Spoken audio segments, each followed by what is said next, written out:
So I just watched a video of a child support hearing, and it was one of those moments where you're sitting there like, this doesn't make sense. You've got a guy making less than $840 a week, and they're talking about him paying over $1,000 a month in child support. Cool. Then the lawyer jumps in and casually says, well, based on other factors, it could actually be closer to $1,300 a month. And you can see it hit him, because at that point, he basically says, this is why people quit their jobs and look for work under the table.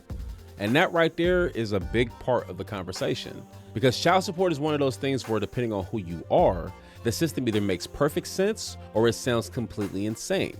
And I've seen it from almost every angle. I've received child support. I've watched people I know get absolutely buried by it. I've had money taken from me personally because of somebody else's child support situation. And I grew up in it.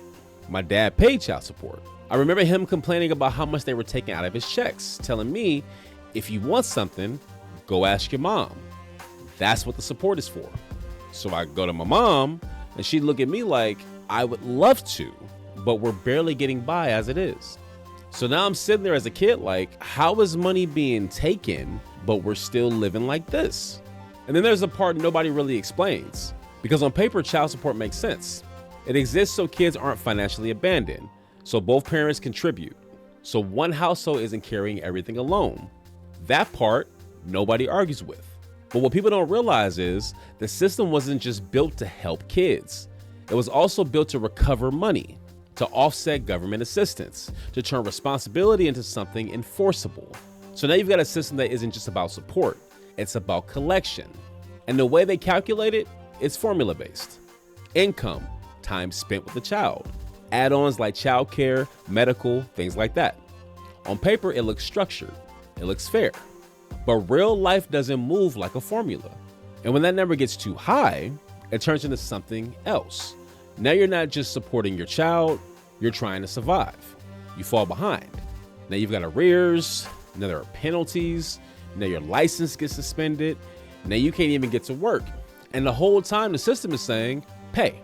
And that's how people end up in the mindset of, why should I even try? Now flip it, because this isn't one-sided.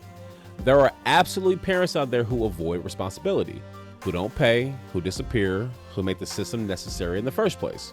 That's real too. And there are households where that money is needed, where it does make a difference. But then there are situations where, and let's be honest, that money starts to feel less like support and more like a second income stream. And that's where things get blurry, because the system says it's for the child, but there's no real control over how it's used. And everybody knows that. So now you've got this weird reality where money is moving, people are struggling, and somehow the child is still in the same position. And I've lived that part. So if money is being paid and nothing actually changes for the child, what are we fixing? And that's the uncomfortable truth about all of this. Some people are being held accountable. Some people are being overburdened. Some households benefit, some households break. All of that exists at the same time. So if both parents can be struggling and the child isn't really feeling the difference, then somewhere in this system, this stops being support and starts being something else. Until next time, this has been the LA Perspective.